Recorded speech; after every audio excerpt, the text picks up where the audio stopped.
Welcome to the InterViews podcast. Prima attenzione, Bobo anticipato, palla vagante, mette giù, recoba, il tiro,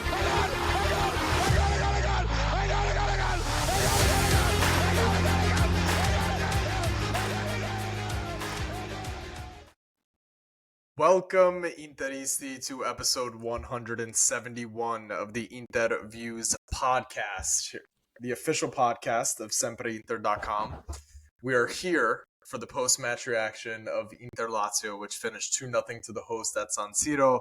Goals from Lautaro Martinez in the 3rd minute and Ange-Joan Boni in the 62nd minute. Gianni, after a long wait, Inter back on top of Serie A. 11 wins in our last 12 since the Juventus defeat. Obviously, we know what the one blemish on that record is, but we don't need to talk about that. What we should be talking about is a team that is rolling right now. A lot of folks saying, quite possibly, us brushing aside Nick Diani's Lazio was our best performance of the season. As always, I'm one half your co-hosting duo, Alessandro Raffa, joined here by Gianni Paterno. Gianni, for you, best performance of the season, yes or no? Yes. I mean, without a question. I think top to bottom, start to finish, the most complete performance without a doubt. And if you're watching this and it looks like I'm in a college dorm, it's because I basically am. And I'm visiting my family. I'm in my little brother's room.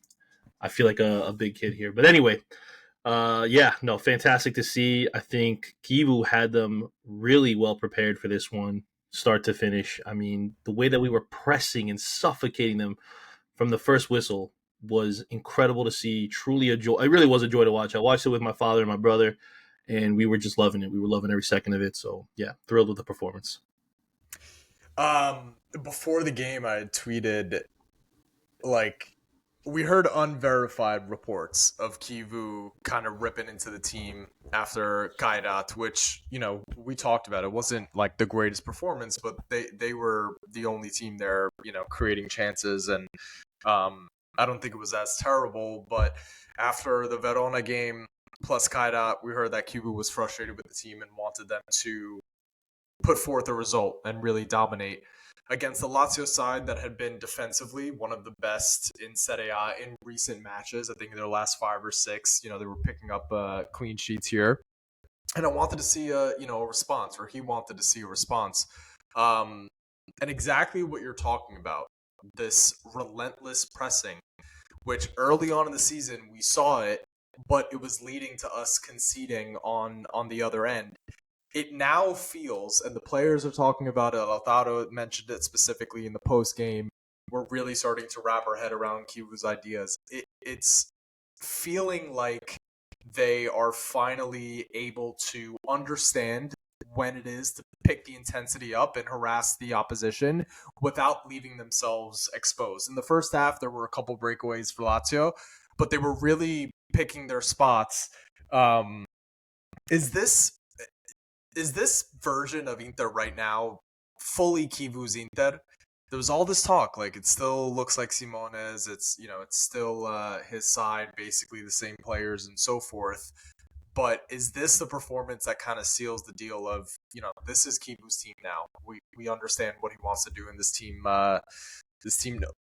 knows what he wants. I don't know if I want to go out and say it is fully his team yet. I think we're getting there. I think we have maybe a little bit more to go to really wash away. When I was complaining about certain things with the performances early, people were saying that the only reason we had the mentality that we had was because of Conte. So if it takes this long to wash out Conte from us, then it's going to take us a little bit longer to wash out Inzaghi and for this to be fully Kivu's team by that statement. But I don't think it's that ridiculous, unfortunately, for that person at least. I do think that we are trending into it being, just Kivu's imprint on this squad. You are seeing that certain players aren't really fitting in with the system. That doesn't mean we didn't play well, but Dumfries still looks like a little out of place. He doesn't feel comfortable in it quite yet. Whereas other people seem to be relishing this opportunity. Di Marco has looked phenomenal. Boni and Sucic, and really almost every midfielder not named Fratesi has looked extremely comfortable in this system.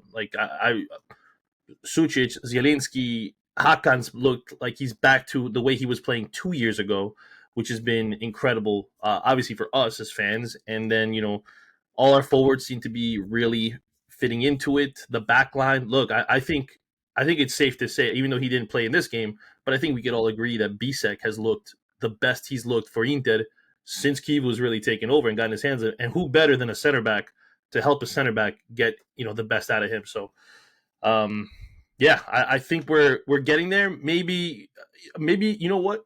Maybe by Christmas, when he's supposed to be fired, that's when this team will look like Kivu's team.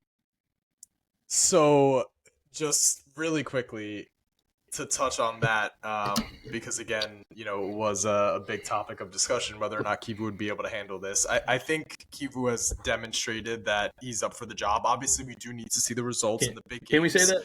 Can we say that now? I think we can. We've been saying it. We've been saying it, but let's just acknowledge some of the other coaches that did not last as long as Kivu has. Pioli is out. Vieira out. Juric sacked today. We're recording this a day after the game. Juric did not make it. Let's see. Tudor did not make it. Conte is telling De Laurentiis, maybe he's not the guy for the job. So props to Christian Kivu.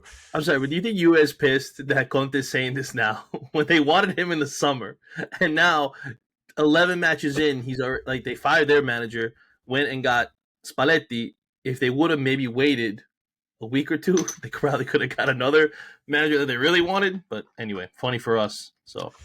Yeah, it's definitely an interesting situation. Always keeping tabs on our rivals, but we're getting comments for the listeners that maybe don't check in on the comments on Spotify or YouTube, whatever. We get comments that we praise Kivu a little bit too much, which I don't know really what sense that makes when you're in the midst of 11 wins out of 12 games, but nonetheless, to keep them happy.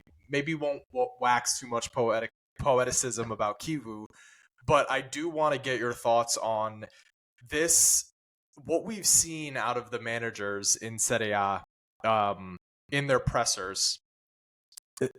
There's been complaints about the referee.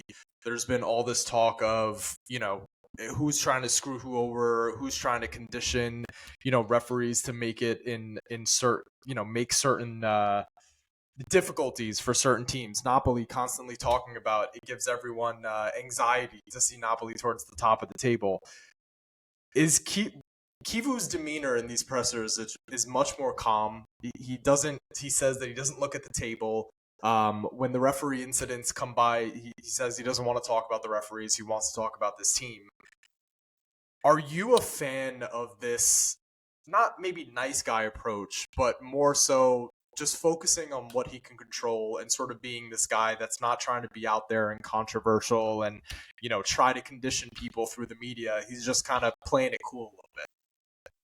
Yeah, no, I am, a big fan of it. I think that he goes about it the right way. I think he handles himself in such professional mannerism that really our last manager, again, I'm not trying to just take shots at Inzaghi every chance I get, but sometimes it felt like he was too passive. Sometimes it felt like he was too, not whiny. That's not the word. Conte's the whiner, but like it just felt like he felt the pressure. Yeah. Like it just was. The lights were too bright for him at Inter. Sometimes it felt like, and listen. He did a lot of great things.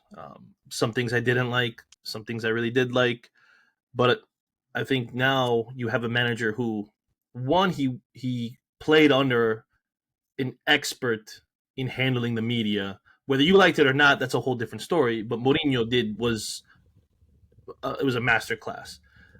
I think Kivu is taking some aspect. He's not going to take everything that Mourinho, but he's taking some, and he understands what it means to play for Inter. He clearly understands now what it means to manage at Inter.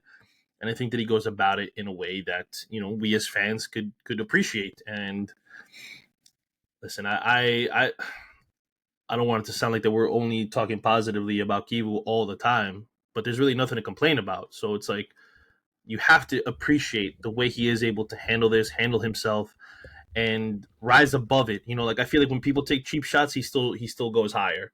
So like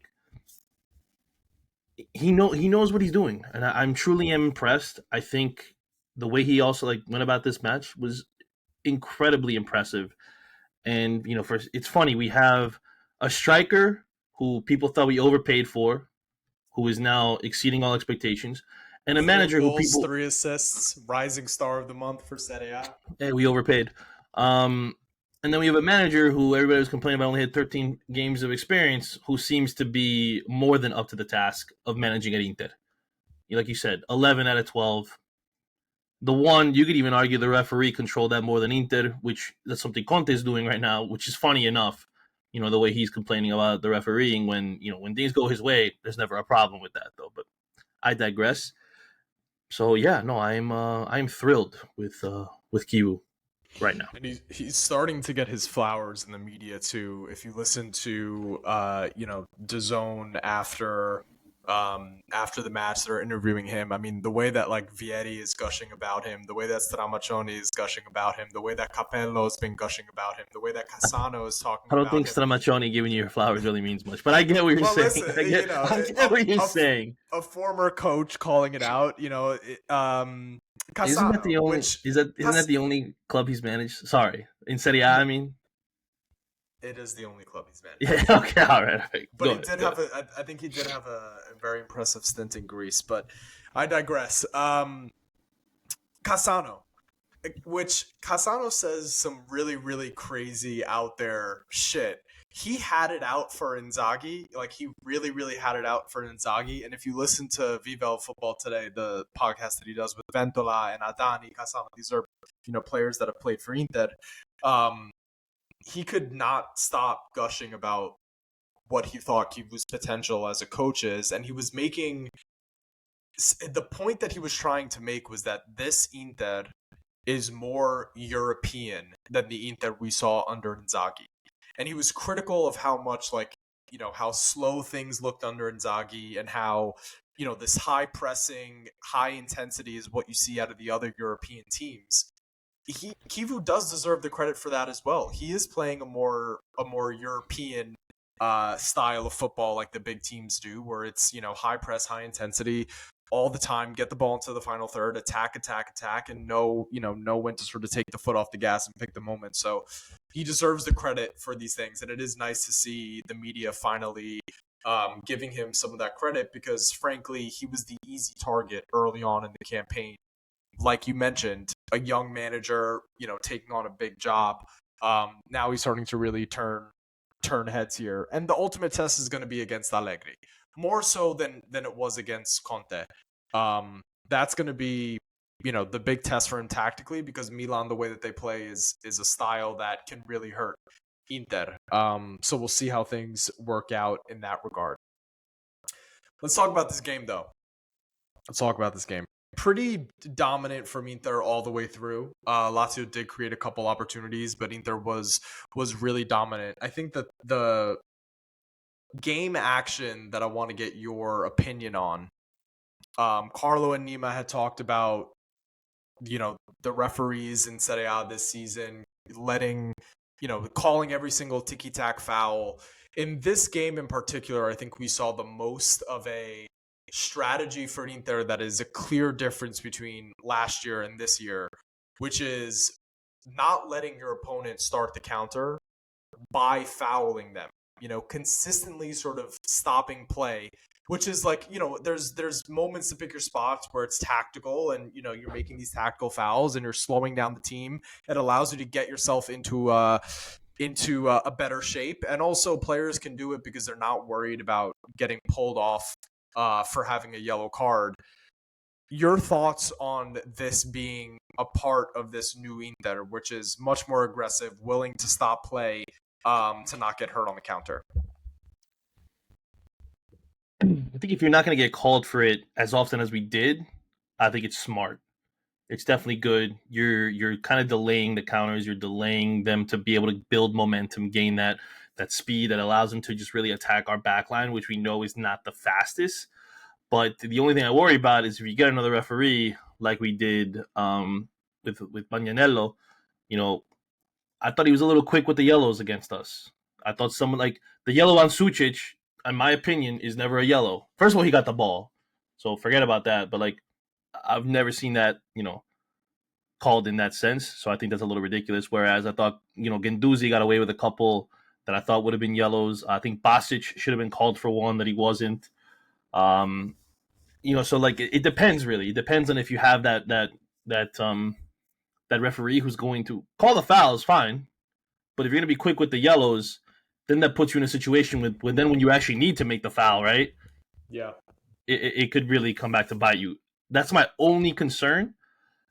Whereas if you have someone, look, I know people don't like him. I do. But if you have a referee like Doveri, who I think is a pretty more balanced, level-headed referee, whereas, he'll call the hard stuff and he'll give you cards for the hard stuff. But like some of the, the Sucic one, soft, Dumfries, soft. Bastoni a couple times.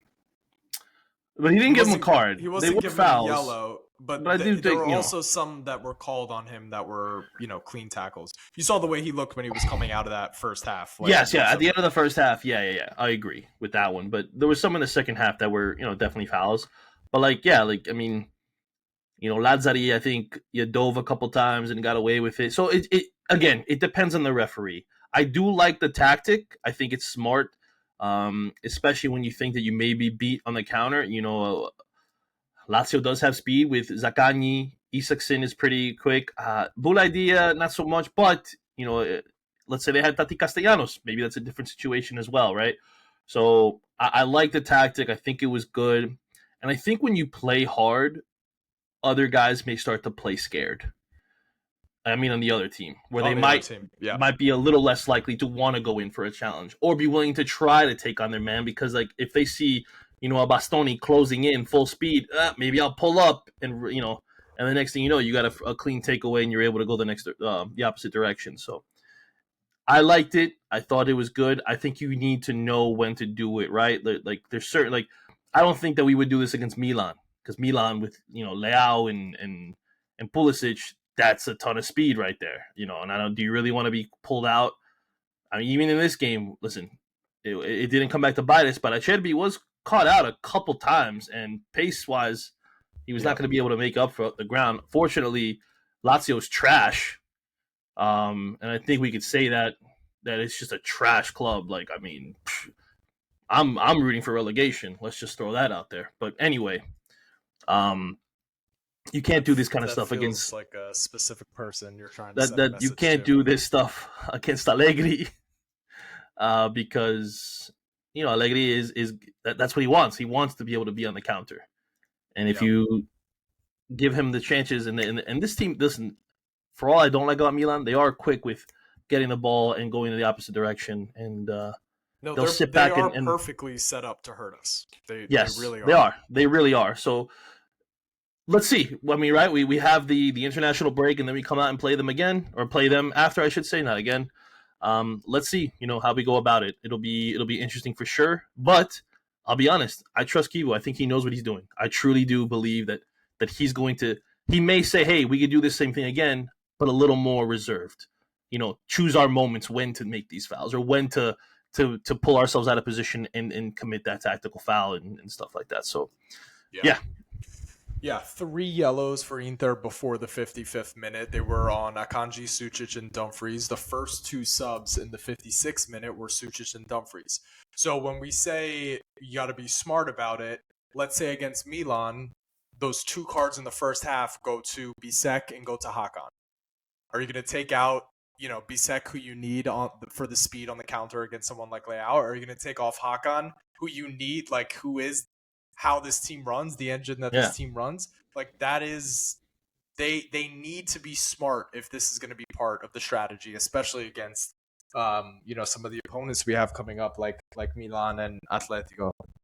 But like we said, pressing was on point. Inter dominated the game, and Kivu had sort of outclassed Sadi. Even though I feel a little bad for Sadi, obviously not being able to spend any money. Who cares? But nonetheless, let's get into discussing Mickey Mouse Club in Rome. Anyway. I'm telling you, there's a certain person listening to this podcast that's not going to be too happy with what you're saying. All right, let's talk about these players. Lautaro Martinez in the 3rd minute gets on the score sheet. You have some saying this is what he meant to do. You have some saying that 5 Messis combined couldn't have intended for that to come off. And that was said by Paulo Di Canio. And I think it's a crazy take because we've seen Lautaro score the same goal. Razziale saying that. Wow. Yeah. Shocker. Yeah. We've seen Lautaro score this same goal against Liverpool, like same technique. And like his body was going to weigh. It's kind of a shank, but the intention to shoot on target is absolutely there. Lautaro off in the 71st minute, applauded by the San Siro. If he's been out of form, this was the type of performance that says, okay, he's on and he's starting to get himself in a right headspace for these big clashes coming up soon. Yeah, no, listen, I think it was perfectly struck. I think that was his intention. If you look at the goal, right, Cataldi's coming in from his right. Well, yeah, his right. Lautaro's right, yes.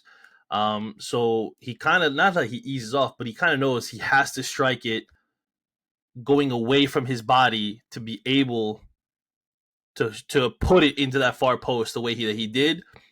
He couldn't have done it any other way. Any other shot that he tries to take there either hits a defender, Hila, directly in front of him, or who knows, maybe Provedel makes an easy save if he tries to go near post. So 100% intentional. You could say that he, whatever you want. Yes, it looks like he's falling away, but I mean, I think one, he's always obviously not the fastest of foot, but to be able to lean back and put that just like he did, to me, is a brilliant stroke. And yeah, I'm not gonna disrespect him and say that was not intentional.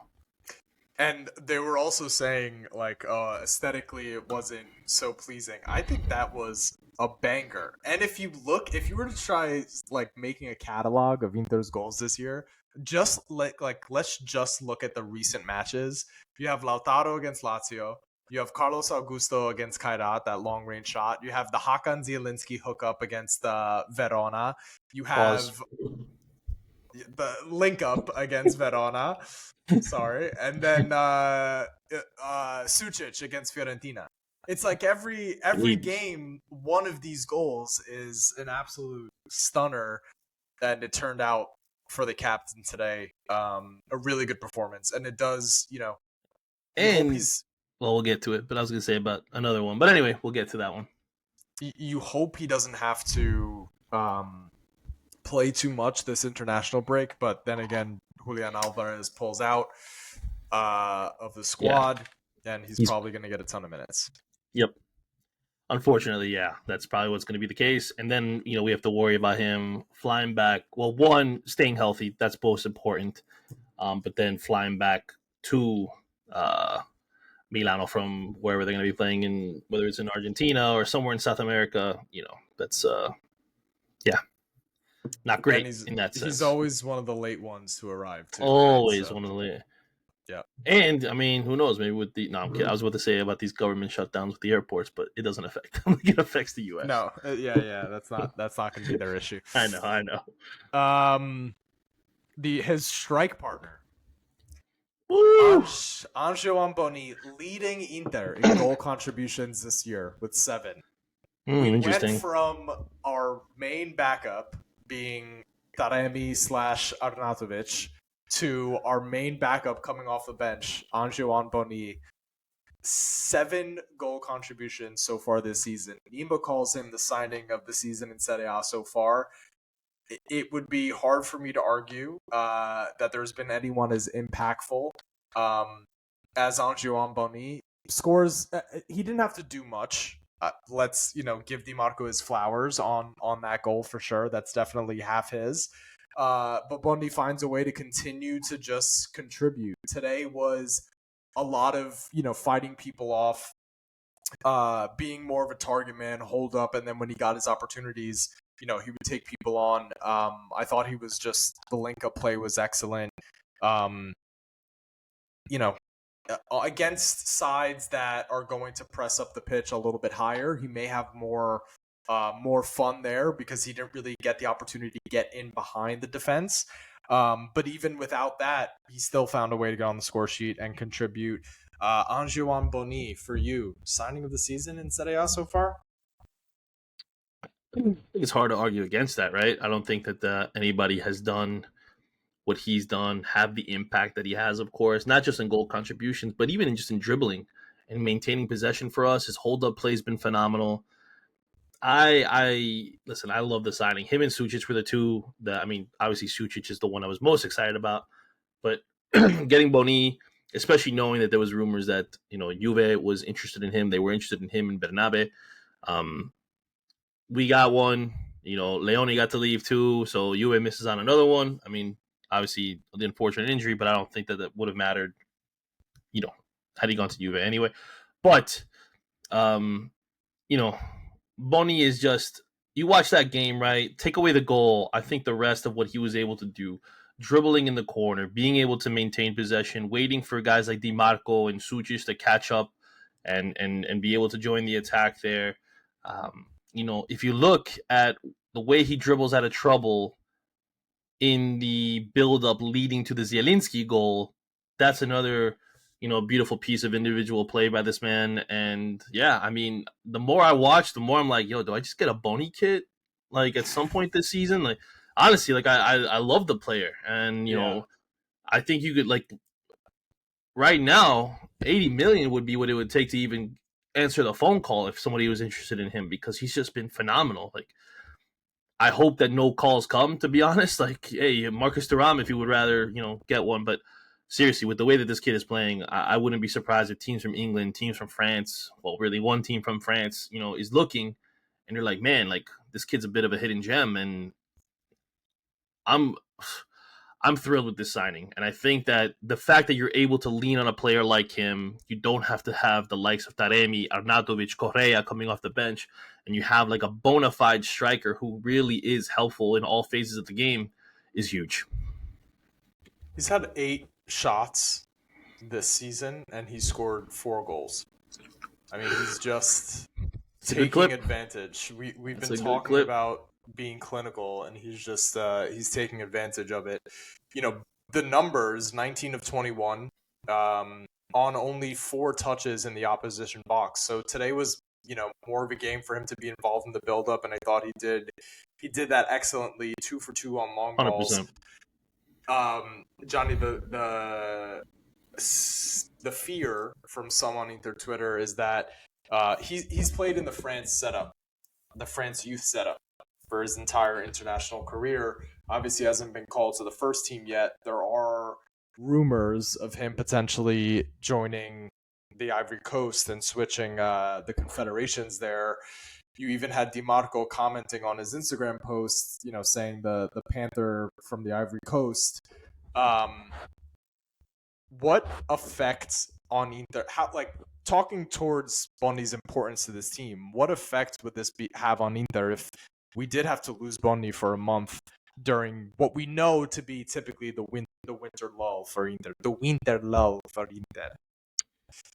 I mean, it would be a bummer for sure. I'm not going to sit here and pretend it isn't, but I think we still have better situation around him as opposed to if it was still like the team from last year, right? With the strike partnerships or the strikers that would be coming off the bench. So would it be ideal? Absolutely not. I mean, you would rather France call him up just for selfish reasons. But if he decides to play for the Ivory Coast, listen,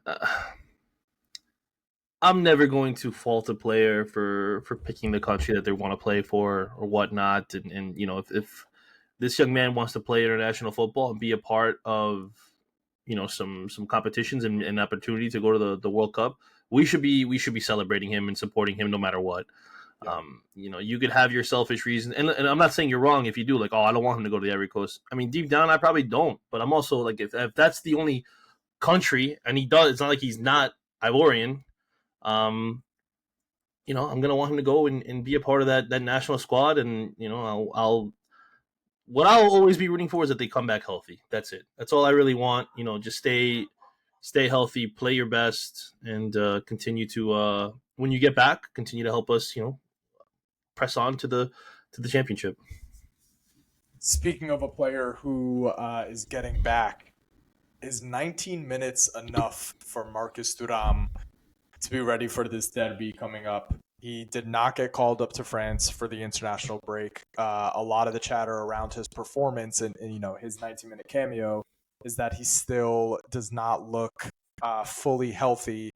Your level of concern around Thuram, do you think that this 20 minutes against Lazio plus the international break, staying in Milano, is enough to give you the confidence to be able to start him against Milan? Also keeping in mind Lautaro and Pio are going on international duty.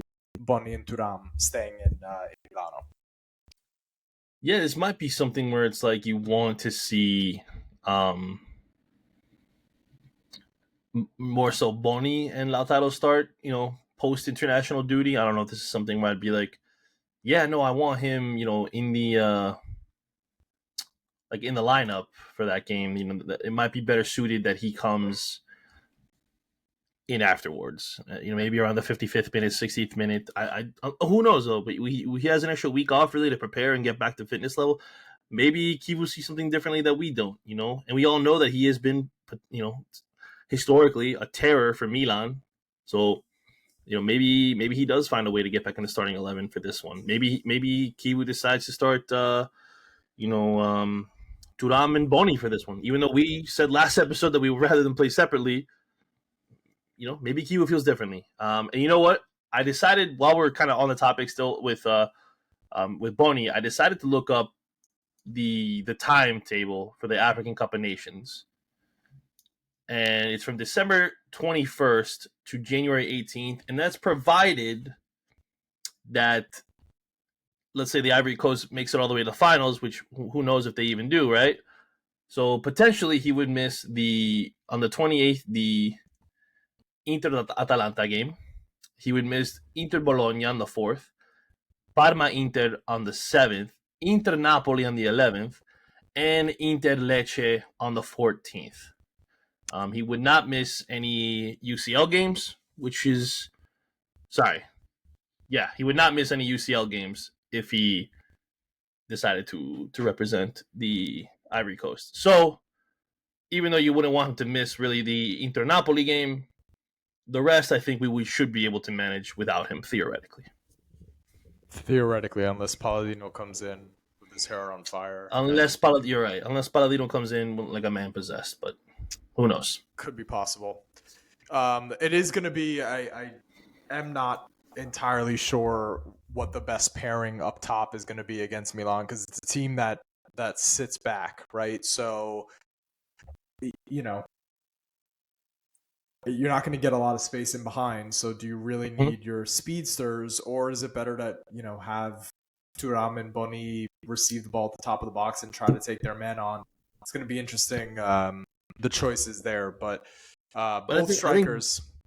So I was gonna say, I think Boni can hold his own with back to goal too. There, I think he's able to outmuscle their defense partnerships. I don't think really that their center back pairing in Milano is anything to write home about. So I would feel trio. Yeah, sorry, trio.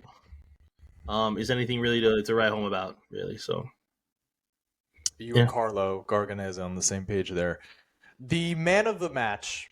I don't know if that's a good thing, but anyway. The man of the match, undoubtedly for Inter, he's having a start to the season that it could possibly be the best season of his career, knock on wood, if he keeps this up. He perfect assist for Bonni, another 90 minutes under his belt here. Federico Di Marco Dimash once again dominating down the left-hand side for Inter. I mean, fantastic to see.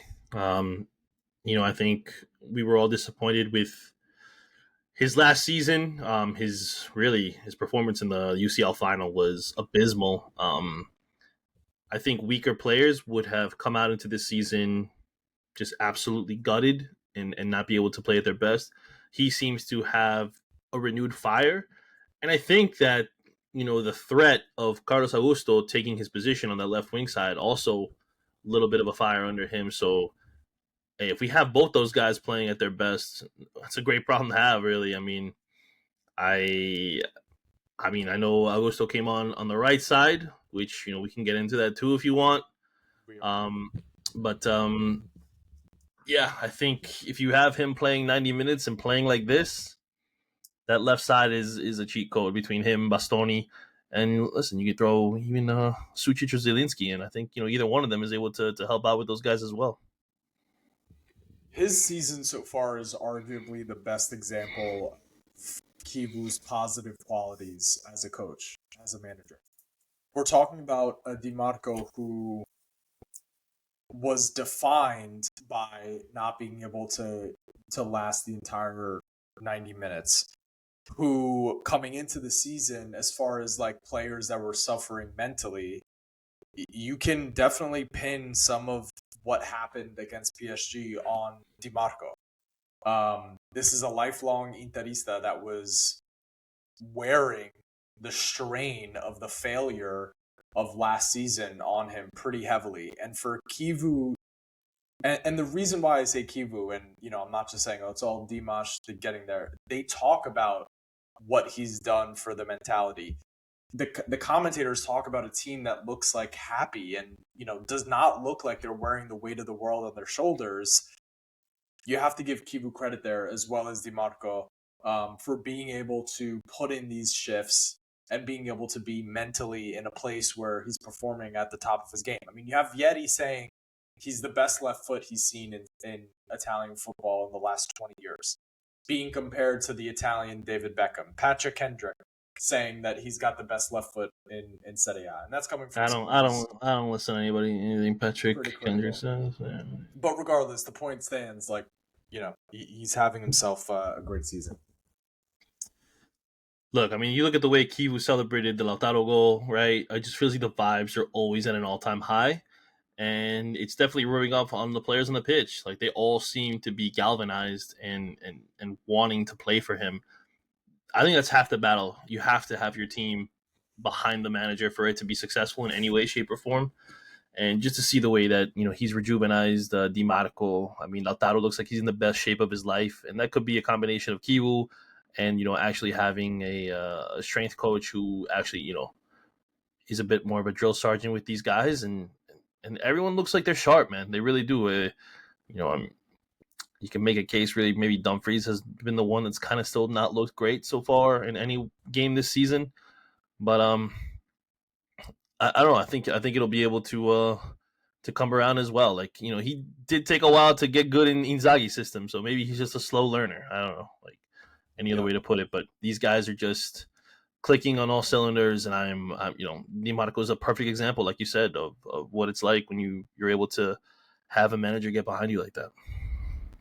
Yeah, for Dumfries, it's the conversation around his fit in this system is starting to get louder here. This wasn't a great performance. I don't think he's been really great since USG, maybe. Yeah, I can't remember too many. I can remember a lot of Dumfries, like, if he put away this opportunity. His season could look a lot better if some of those opportunities weren't squandered. But just as far as the system is concerned, not sure. He's been asked to do a little bit more in the build-up. It's not his strength. He's not really taking players on or beating them. The crossing hasn't looked great.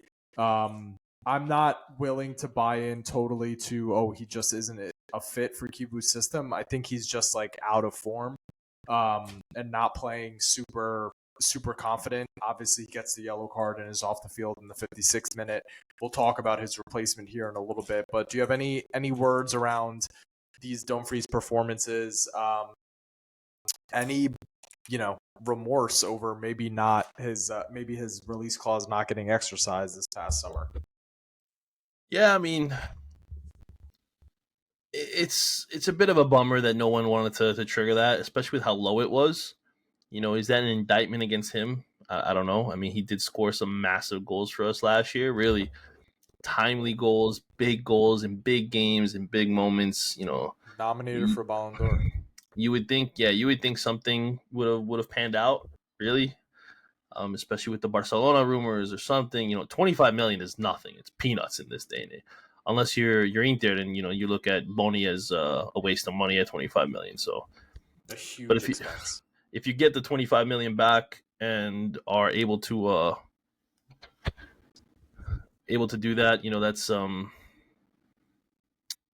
knows what we could have done with that, right? Although, having gotten into a bit of a debate on Twitter about some of the potential losses and stuff, we might not have even invested it properly anyway. So, would it have been worth it? I don't know. I don't think we would have got something better than what we have in Dumfries, to be quite honest, as much as you want to think it is. I mean, look at the 25 million we wasted on Luis Enrique, really. So, like, I think that when this is when this player is able to get comfortable in our system, maybe things will pan out a little bit different, and we'll be able to look back on this and be like, okay, it was just a bad stretch for Dumfries. That's how what I feel is going to play out. I don't think his Inter career is we've seen the best of it already. I think he'll turn it around. It's just again we're in November, which is not it's not super early in the season, but there is still plenty of time for things to turn around. Interestingly enough, we had heard rumors that this was going to happen. Carlos Augusto came into the right wing back position. That inevitably triggers the Luis Enrique's a bust. He for Carlos Augusto to be preferred at right wing back, that means he's a bust. There's a few things to talk about here. So I want to start with Carlos Augusto. Good performance when he came in.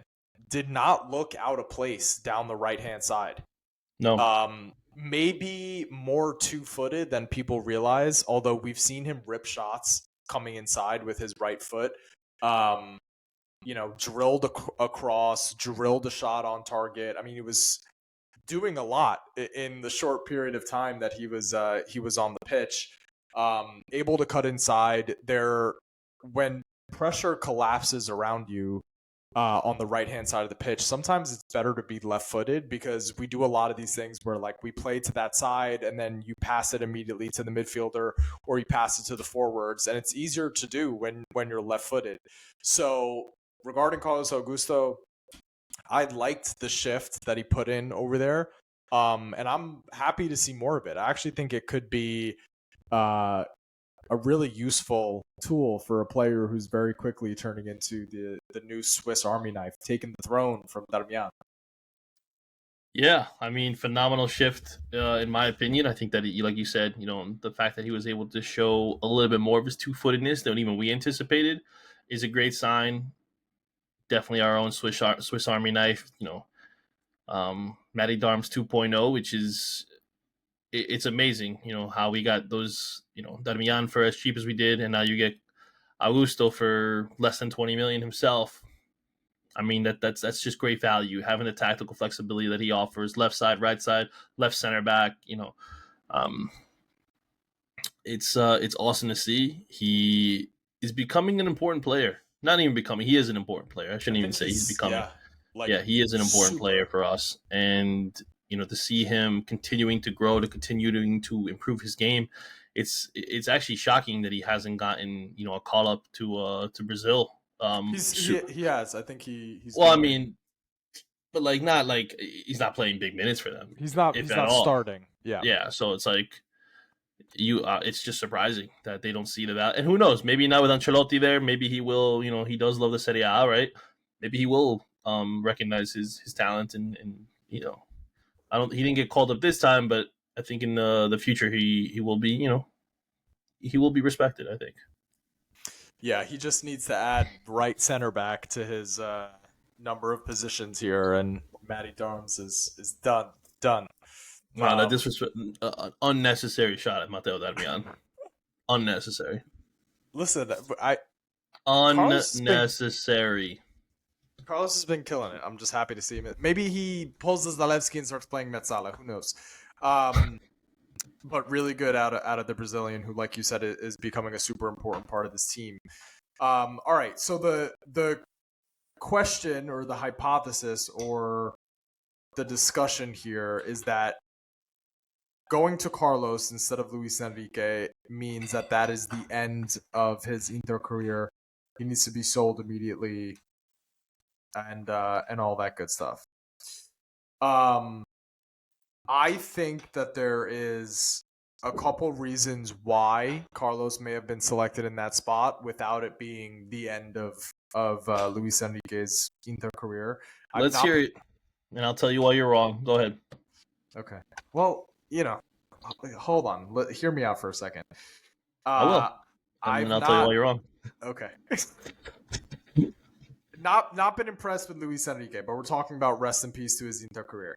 One, why you select Carlos Augusto in that spot if you know that he can play the position? The only outlet for Lazio was Zaccagni, who is playing down that side. He was the only person that was doing any damage. At that point in time, when Augusto was subbed in for Dumfries, it was still 1-0. Potentially could be the reason. Kivu knows that he can play the position, and he knows that Lazio's danger man is down that side, and he wanted to clamp him down. Luis Enrique definitely doesn't have the same defensive chops. The other reason why I'll say I'm not ready to call it quits on Luis Enrique's Inter career, I think there is an opportunity potentially to play Luis Enrique on the left-hand side. He played there several times in his career. He's looked good. And I think that may be sort of like last roll of the dice to try to get his Inter career going. If he isn't able to have successful cameos down the right-hand side, which that's what Inzaghi did with Tejan. He started putting him down the left. It's what Zalewski was playing on the left. He could play on the right, this cut inside kind of thing. We saw it from Inzaghi. We saw it from Kivu in the preseason. Let's see if Luis Enrique can play right wing back to save his Inter career. Tell me why I'm wrong. Because he is a bust. He is trash. He's literally just liquid ass. Is Luis Enrique? But he didn't play this game. No, he didn't. You want to know why? Because he's liquid ass. This guy is such a loser. An embarrassment to Brazilians. I just don't like him, bro. I don't. I didn't want him. He did nothing to impress me at Marseille. Not a single thing. I watched him and I'm like, what do we see? What do these scouts see that I don't see? And I still have yet to see even a glimpse of it. It's so frustrating. Him and Andy Diouf have made me now so sour on the entire French league that I will never want to go shopping there. Not even off the clearance rack. These guys basically are clearance rack players, and we wasted 50 million. Luis Enrique, not Inter quality. You're right. Yes, for this game in particular, with what Lazio was trying to do on the left side with Zaccagni, yes, understand. But that also means that he is so bad that he can't even be trusted to handle Lazio. Relegation level Lazio. End of rant. Okay. I mean, I have not been impressed with what I've seen out of him so far. And you never will be. Okay. And number 11 is cursed. Maybe I won't. Name me the last good player that's worn number 11 for Inter. Ricky Alvarez. Like I said, cursed. Okay. That's... Yeah. Jonathan Biabiani. No. Was it Biabiani that wore it? Biabiani was... Well, he did it later. He was 88 first. And then he rocked 11. Yeah. And then he rocked 11. And then number 17, also cursed. Two guys who are wearing cursed numbers. And they're both trash. Go figure. Kuzmanovic and Medel were the last two to wear 17. Blech. Yep, that's what that is. And now this jabroni. He may be a jabroni. I have not been impressed with what I've seen from him, but I do think that there's one last opportunity to save his career at Inter, so we'll see how it plays out. Although Lewis Henry is not going to work out, okay? Louis Henry. Well, we'll see. Let's turn over to this midfield here. Hakan looked alive in that first half. Barella, some beautiful switches of play that honestly, Sucic, we we have to call out Sucic for not burying the volley that Barella set him up with, one of the passes of the season for. Yeah, Outside of that, disappointing. Sucic was Disappointing great. finish, but also I'm looking at, like, when I talked about it with my brother, that he's not left-footed. If that was on his right foot and he hit that like that, I'd be even more upset. Left foot, I would have been more impressed actually if he put it in, more than if being upset that he missed it. So Take you a got to look do around. better though. Got to do it. How's he gonna hit it on the right on the volley like that? You want him to turn, open up, and then try to swing it Yeah, side footed. on I've seen on the him do run? some crazy shit. On the run, you okay? Drill it into the Okay. bottom corner. It's something Alabama Sean would expect, but okay. I didn't think we'd get to this point, Alessandro. I'm just saying. Pick one out of this bunch here that had the best game. I think it's pretty obvious for me, but let's see who you go with. Oh, the midfield three, you're saying? Yeah, Barella, without question. without a question. The switch of play that he had, the pre-assist he had, the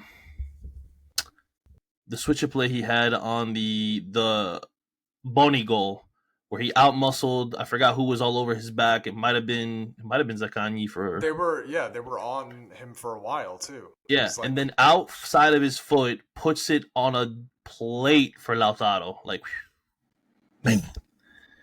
Yo, I mean, the guy was just phenomenal. Pinging passes. He was 5 of 6 on ground duels, 3 of 3 on long. That's just back-to-back games where he's 100% on long balls played. Put that in your pipe and smoke it. Like, the Barella haters, where you at? Where you at? What do you got to complain about now? Sean, pointed out on Twitter that if you look at the heat maps, also Barella's been playing a lot deeper than he typically does, and that has allowed him to get on the ball a lot more. This was vintage. 90 minutes heading into international break, he gets called up for Italy. But for all the talk that Barella has fallen off, there's this one Inter tweeter that I had to mute. He's the only person that I've ever muted on Twitter in my life because I don't really believe that stuff, but was trying to make the argument that we overvalue some of our world-class players.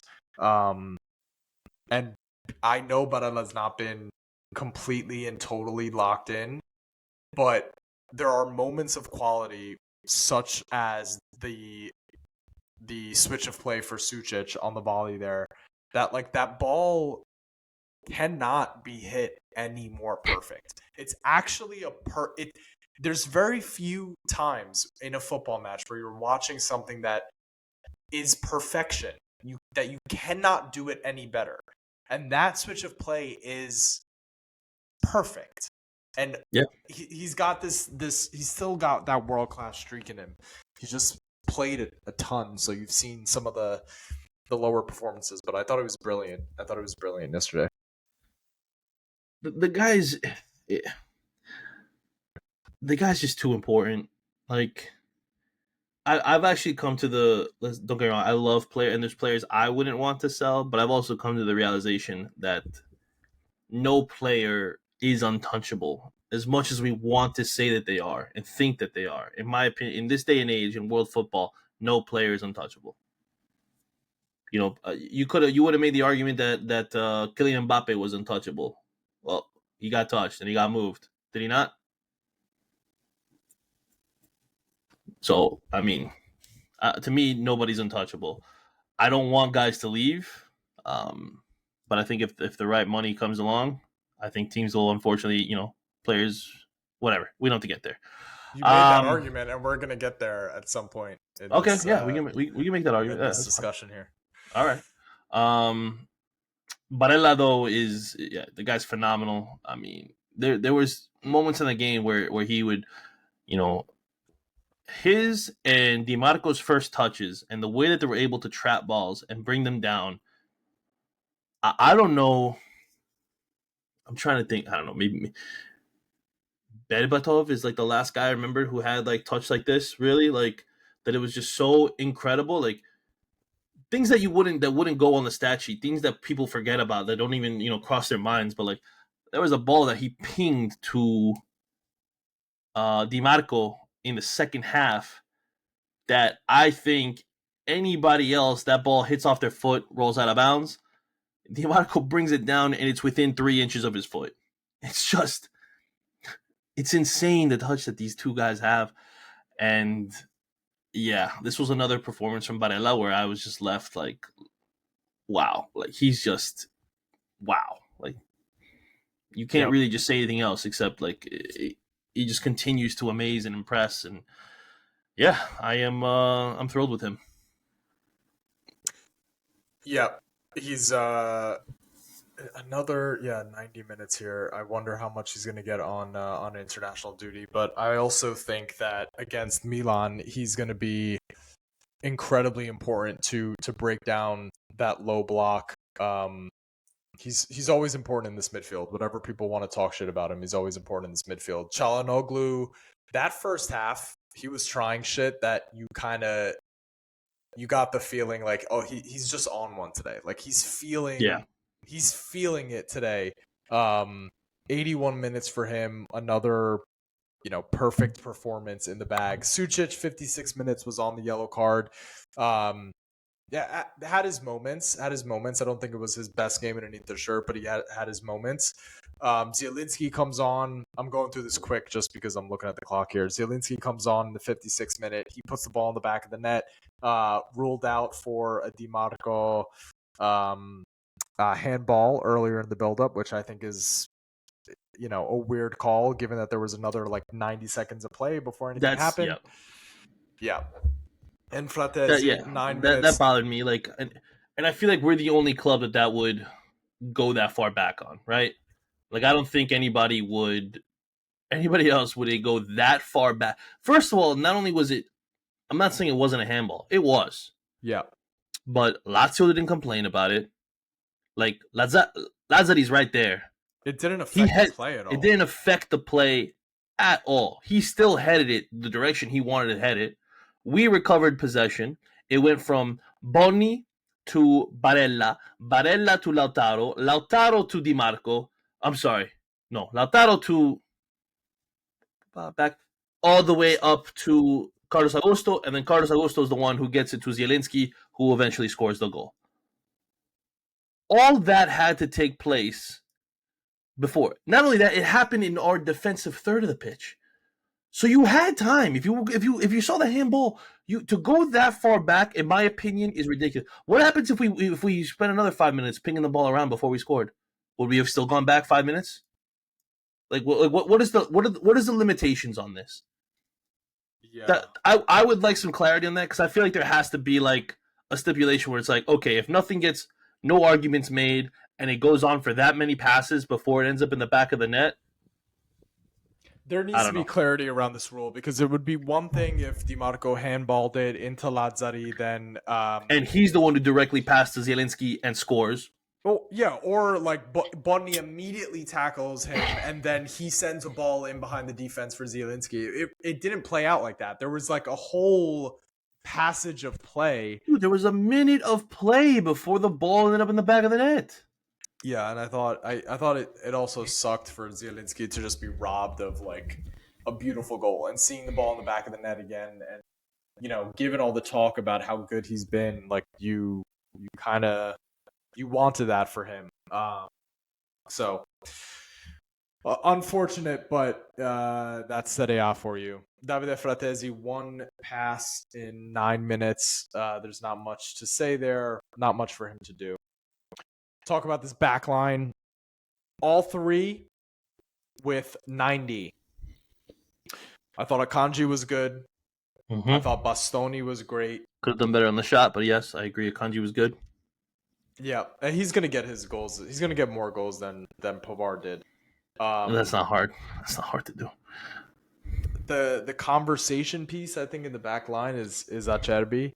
I thought that there were too many instances where he decides he's going to go out and doesn't win the ball.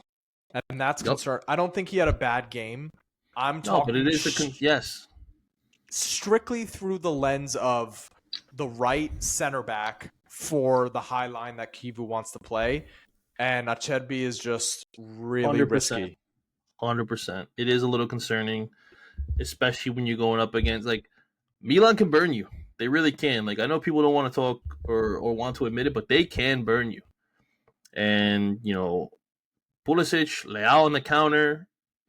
If this guy gets pulled out of a position, we are vulnerable. We are.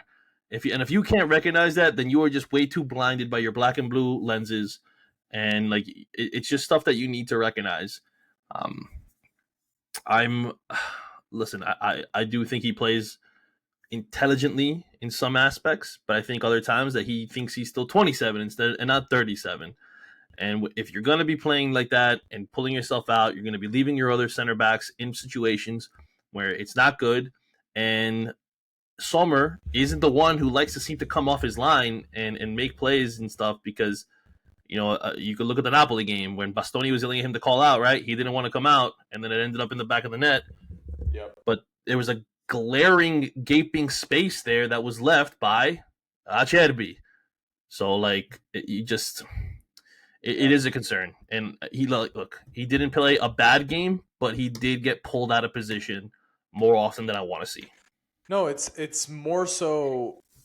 It is about like if you're gonna come up against Leao Pulisic on the counter, if that's gonna be the the pairing up top for Milan, or Leao Nkunku, not so worried about his ability to handle Santi Jimenez on a counter, but those other 3 players, they concern me, because Acerbi does take risk.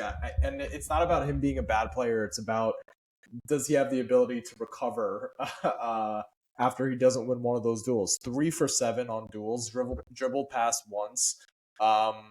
So, yeah, I think his spot on the team is is in situations like this where he doesn't have to worry about being burned, or Inter doesn't have to worry about him getting out of position, not winning a duel, and then it coming to bite us in the end.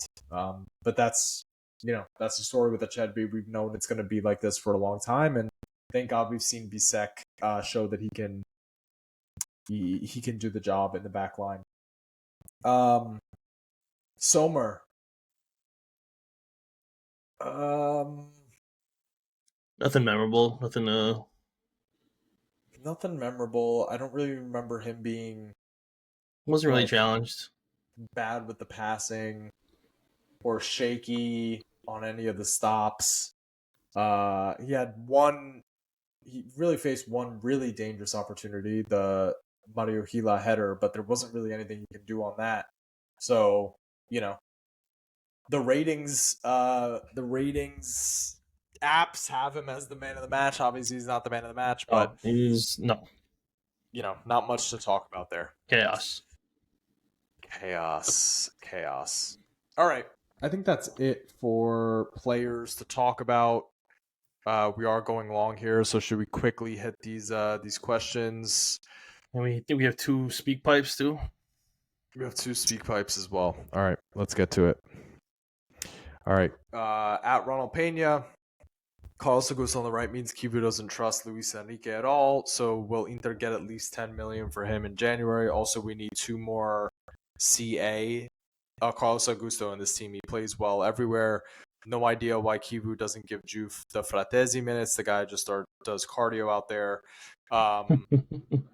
I don't think Luis Enrique is leaving in January. I don't think anyone's sending a 10 million bid. Oh yeah, All right. Corinthians is coming back. Say something. Do you think we're gonna get 10 million for him? Because I don't think anyone's bidding 10 million for him, and I don't think they're gonna cut bait in January. So we're getting 12 million for him in January. Okay. Santos is coming. The Juve not getting the Fratesi minutes, I think that needs to change. I understand, keeping in mind like he's got to get sold in January in order for that to really happen. But we'll see how that plays out. Scatterbrains, extend Augusto to 2035 and make him the backup keeper as well. Jack of all trades. Also very happy our forwards with the scores in that one. Yeah, we didn't talk about that. Finally, both forwards on the score sheet for the first time in several matches. Yes, that Andre DiMarco handball was clear, but does it seem that for Inter goals, they go further back to check the goal than for other teams? I haven't seen this happen, so I don't know if it's an Inter thing as opposed to just No, it is 100% an Inter thing because I forgot. I feel like it was. Oh my gosh, I want to say it was Bologna and Juve last year, where there was an incident with Vlahovic, which was also a handball that was not called, and it maybe was like 25, 30 seconds. I'll have to look it up and maybe I'll try to share it. But yeah, I remember that, and I remember being upset then. Like, okay, so like that's it. Like 25, 30 seconds is good, but yeah. yeah. Persian Empire, is this the best version of Zielinski we have seen? It's probably the best version we have seen. Uh, it wasn't a great first season, and he is, you know, he is kind of killing it right now, and really becoming an option. So yeah, best version that we have seen. SC Chad, with Zielinski back and the disappointments with Juve and Luis Enrique, what do you think the January transfer window should be? Should we go all in for another big center back, or first prioritize a destroyer like Morten Frendrup? Mm. Why don't you take this one first?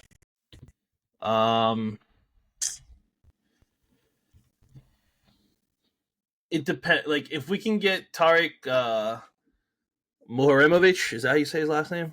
Moramovic. Moremovic from Sassuolo. If you can make him a January signing, which I doubt, but if you can, I would love to add him to this team. Like, that would be my dream signing for January. Frendrup, I mean, the money would have been better spent on Frendrup, in my opinion. The money that we used on Diouf. I'm still trying to understand why we didn't go that route to begin with. Sure, I think some of his passing it could be better.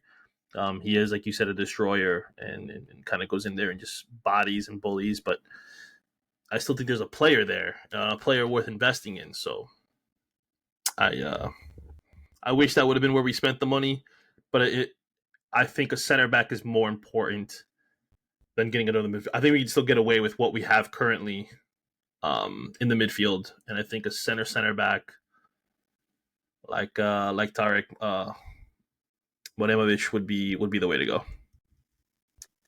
My January transfer window number one priority would be getting Fratesi a move away from Inter. I think it's just And going back to Sassuolo in a deal that brings in Tarek Moremovic would be awesome. I just think that we need to end that experiment. We need to not have him taking up minutes. We need to let him not be a distraction in the locker room, because Rizzo is going to get fired up again this January. I just want this separation to happen now, because I think we can focus on what we need to be focusing on without him in the team. Who to bring in that case? It's like, okay, well, are you going to go with 7 midfielders? You want to bring in another one? I don't know. I kind of am still of the belief that it would be nice to get someone in a la Lookman that allows us to play that 3-4-2-1. Someone that can play in the hole between the strikers, someone that can take his man on. Like, I still want that type of player in the squad. If Bisek can play center back, and in a pinch, if you don't want to go to Acerbi or De Vrij, you can move Akanji in there. I think you can maybe survive a season like that. I'd love to see just a joker in this team, someone a wild card that, like Lookman. Maybe it will be Lookman. Who knows? But that's what I would be looking at for January at this point. All right, speak pipe intertwined.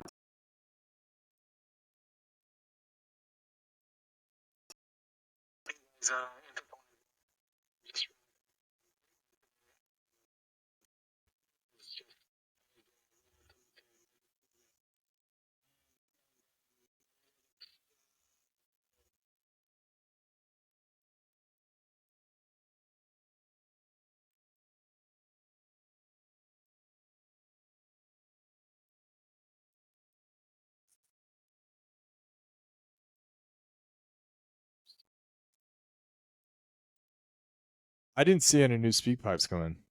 Yeah, there was 2. Gino Panino. Let me see. Can you Gino- play them from your phone for some reason? Let me see. Let me see now.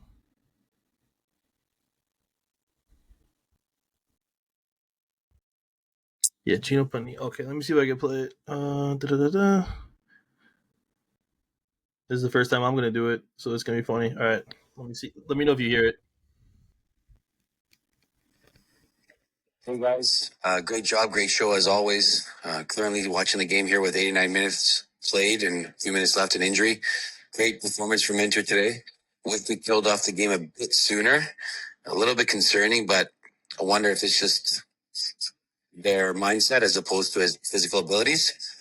That being said, I want to know your thoughts on Barella and his play lately, but more importantly, Bastoni. I think he's shaping into be one of the best defender in the world right now. But I'm just curious your thoughts on that. Once again, thanks for everything you guys do. Keep the information flowing, and Forza Inter. Gino Panino from Vancouver. Gino Panino, always. From Inter though too. So He's what are you on, the U23 team, the Primavera team? Gino, which yeah, squad are you on? I'm gonna say Gino's on the U23 team. I haven't seen you on the roster. He's the new what's the guy who's 28 on the team? Lagumina. Lagomina. Yeah, he's the new Lagomina. Yeah. Listen, I think we did cover Barella, right? Talking about how his great performance. We did want to talk about Bastoni. We didn't really talk about Bastoni. Yeah. So, go ahead. I'll let you tackle this. You know, I was listening to the Italian football podcast. I didn't know that this happened, but apparently they put out FIFA put out like a best defenders list in the world, and Bastoni wasn't on it, but Otamendi was. So the level of disrespect is at an all time high.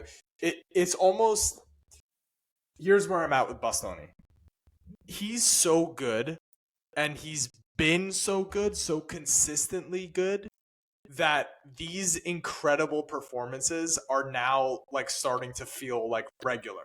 Just because we're so used to him doing what he does. He created the first goal with the press. I forgot who it was on Lazio that he beat for that, but he created the goal. He laid off the assist for Lautaro.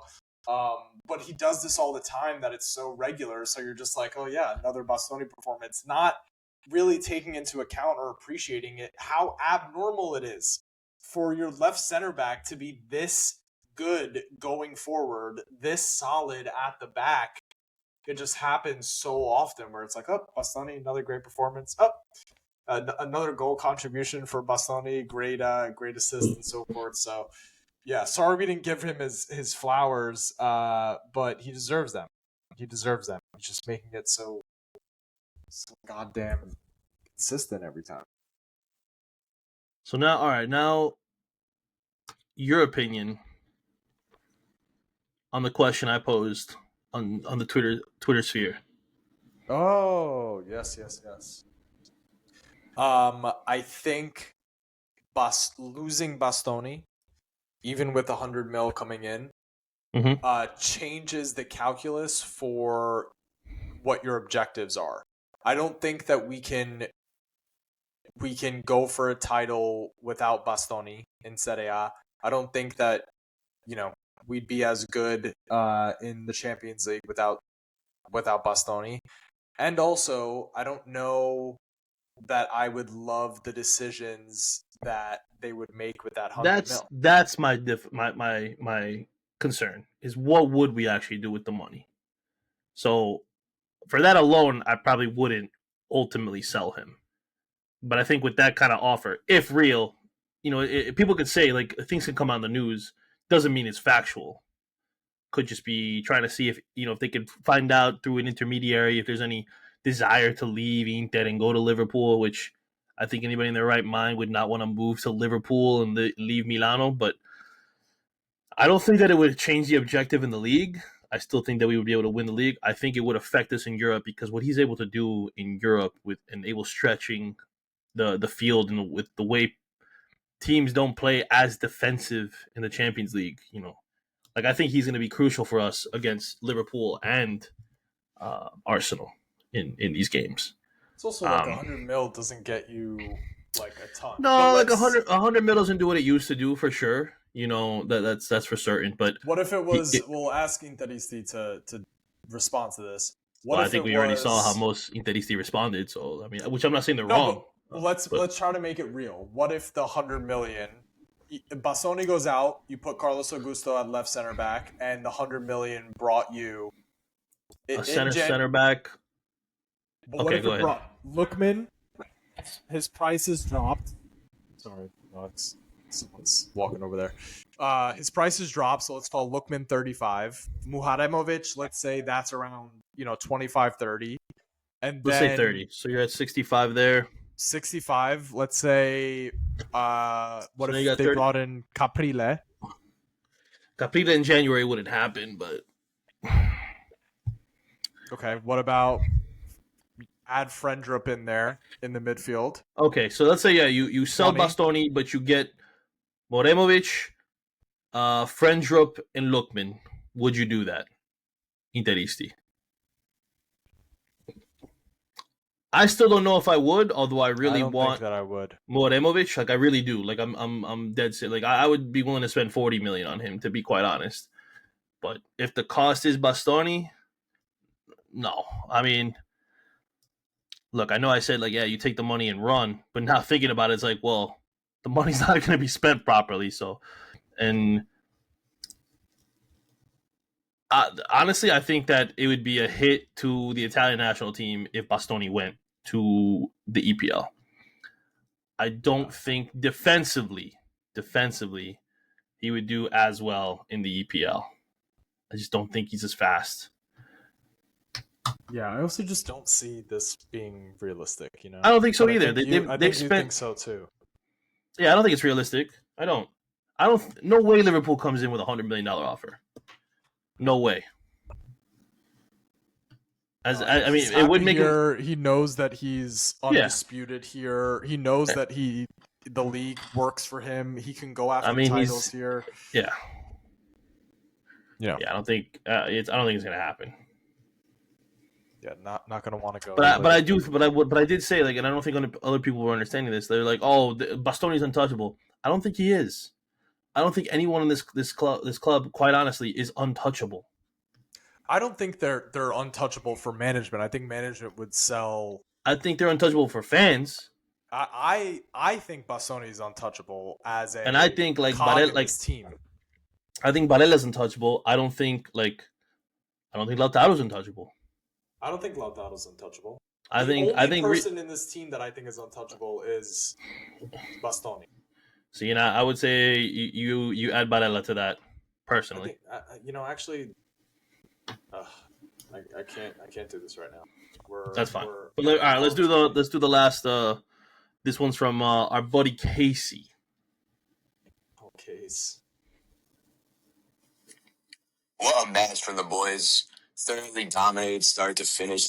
Whatever team was there, to them, really worked. I mean, they came out switched on from the jump. And just dominated time possession, everything. Against the Lazio side that I think, despite the scoreline, played solid defense. I mean, the goal was our only shot on target, I believe, in the first half. But still found a way through. Even the Valencia goal that didn't count was gorgeous. I mean, the build-up was great. Obviously, the clear ball shouldn't have counted, but the build-up was great. Marco, man of the match for me, just played incredible. That first time cross and running was just disgusting. And you guys talked about last week, and I feel like Burrell at times gets a lot of unfair criticism. I think it was great between driving forward, creating a lot, everything through the midfield. Hakan was pulling the ball around. So, I mean, really, the only what we put wrong was late, letting Pellegrini get in. I thought the Cherby fell asleep there. And then also still the set-piece defense is a little alarming. That ball that almost crossed the line, I thought no one really went up for it. But I'm not going to dwell on the negatives after that great of a match. Top of the table, Milan is next. Casey, I love you, Casey. I'm just gonna come out and say it. Like, always spot on, Casey. Amazing analysis there. But yeah, I don't think I disagree with a single word you said. I don't know, like it was just perfect. I Perfect think way we to got, end the pod because he says, like, the way that he said Milan next. Like, that's yep, what it is. That's what yeah, it is. It's fucking Milan next. The Derby della Madonnina. It's time. It's and I time think for Inter to get a big fucking win. holy cow, somebody get Alessandro Canoli. Let's get him. Let's get him to chill on now. Just a little But yeah, late. that's a great way to end it. I think we got to try to get Casey on here one time. Yeah. Let's have him join. I think we should try to get Casey. Casey, try to hit us up. I don't know if you use IG or Twitter, but try to hit us up on either one of those. And I mean, I didn't tell you this, Alessandro, but I'll tell you now. I did reach out to another content creator, our friend at the Patsa podcast, who does it by himself, Patsa? kind of. Yeah, What's the yeah. Patsa podcast? It's an Inter podcast. Okay. Homeboy does it solo, and I mean, I follow him. They follow us on, or he follows us on Instagram too. So, and, yeah, I like his stuff. So I was like, let's get this guy on here too. But anyway, yeah, good way to end it. You guys know the drill. In the words of the great Roberto Scarpini, Forza ragazzi, forza ragazzi, forza ragazzi.